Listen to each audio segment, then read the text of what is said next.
Hello, hello, chers étudiants, et bienvenue dans ce quiz. Donc, c'est le quiz sur les dosages, dosage-titrage. Donc, il s'agit ici, comme d'habitude, de répondre aux questions suivantes par vrai ou faux ou je ne sais pas. Il n'y a évidemment qu'une seule réponse possible. Et les réponses sont telles que toute bonne réponse donne lieu à un point, une mauvaise, on retire un point, et je ne sais pas, il ne se passe rien, c'est zéro. D'accord? Ce qui veut aussi dire que parfois il vaut mieux ne pas savoir que de raconter des bêtises. Bon, ceci étant. Question 1. Le dosage par étalonnage consiste à mesurer la valeur d'une quantité physico-chimique de solutions de même concentration, mais contenant des espèces chimiques différentes. C'est vrai? C'est faux? Ou je ne sais pas? Ben écoute, pour répondre à ça, il faut ton papier à côté de toi, hein. Tu indiques question 1 et tu mets VF ou N. Question 2 alors. Un dosage par étalonnage est valide pour des concentrations en espèces chimiques inférieures à 10-1 mol par litre. C'est vrai? C'est faux? Ou je ne sais pas? C'est une bonne question ça. Question 3. D'après la loi de Berlambert, la relation existant entre absorbance et concentration d'une solution est A est égal à epsilon LC, où epsilon et L sont fixés, c'est-à-dire constants, pour une longueur d'onde donnée. V, F ou N? C'est à toi de me le dire. Question 4. Dans une solution électrolytique, ce sont les électrons qui permettent la circulation du courant. C'est vrai? C'est faux? Ou je ne sais pas? Enfin, question 5. La conductivité d'une solution ne dépend pas de la nature des ions présents dans la solution. V, F ou N? Voilà, voilà. Bon, tu as noté toutes tes réponses sur ton petit bout de papier là. Tu as terminé? Oui? C'est OK? T'es certain de toi? Bon, eh bien écoute, on va répondre alors. La réponse à la question 1, c'est faux. La réponse à la question 2 est fausse également. La réponse à la question 3, elle est vraie. La réponse à la question 4 est toujours fausse. Et celle à la question 5, c'est faux également. Voilà. Donc avec ça, tu peux calculer tes points.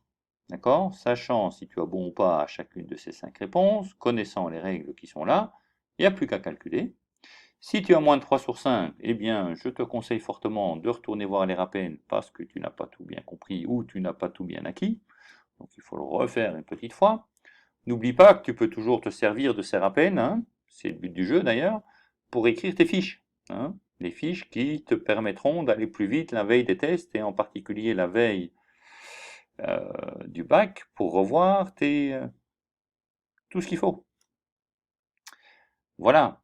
Si par contre, en faisant ton calcul, ben, tu es arrivé à 3 sur 5 au moins, eh bien, on continue.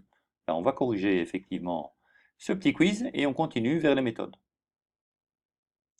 Alors, pourquoi est-ce que la question 1 est fausse? Eh bien, elle est fausse parce que ce ne sont pas des espèces chimiques différentes. D'accord? Le dosage par étalonnage, par définition, ça consiste à mesurer la valeur d'une quantité physico-chimique de solution,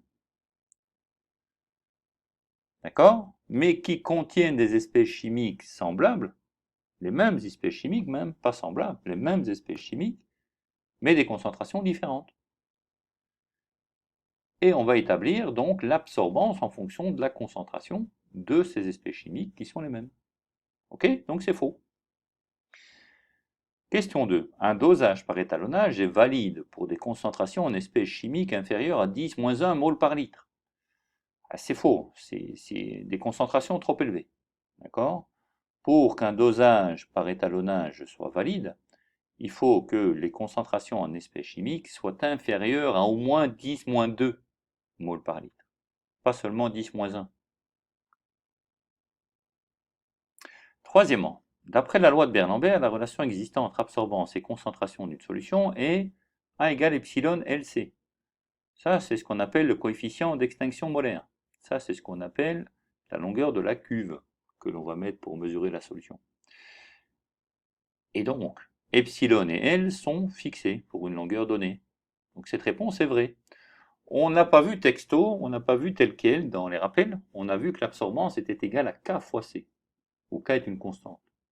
À partir du moment où ici epsilon fois L sont fixés, c'est-à-dire constants pour une longueur donnée, ceci c'est un K.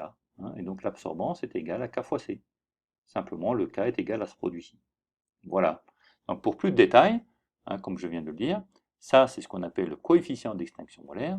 C'est fixé pour une espèce chimique à une longueur donnée, et la longueur de la cuve, elle est toujours fixée. Ok, donc la réponse Q3 était vraie. Q4. Dans une solution électrolytique, ce sont des électrons qui permettent la circulation du courant. Et non, c'est faux. Dans une solution électrolytique, ce sont les ions qui permettent la circulation du courant. Les ions positifs d'un côté, les ions négatifs transitent de l'autre. Et ce sont ces transits des ions d'un côté ou de l'autre qui permettent la circulation du courant. Q5. La conductivité d'une solution ne dépend pas de la nature des ions présents dans la solution. C'est faux. Elle dépend énormément de la nature des ions présents, puisque un des paramètres dans la conductivité, qui est donné par la loi de Colroge, c'est sigma égale lambda fois les concentrations respectives des éléments. Et le lambda, d'accord, c'est la conductivité ionique molaire. Elle dépend totalement des ions présents dans la solution. Ok? Donc Q5 était fausse également. Voilà, eh bien ça termine ce quiz. J'espère que c'est bien clair. Auquel cas, eh bien je vous attends tout de suite dans les méthodes, en pleine forme bien entendu. Et là, je vous donnerai quelques conseils pour résoudre des exercices, avant de passer aux exercices très sérieux qui suivront, et qui concerneront des exercices de bac ou pas de bac, quoiqu'ici dans ce module, il va y avoir pas mal d'exercices de bac. Allez, à tout de suite pour les méthodes.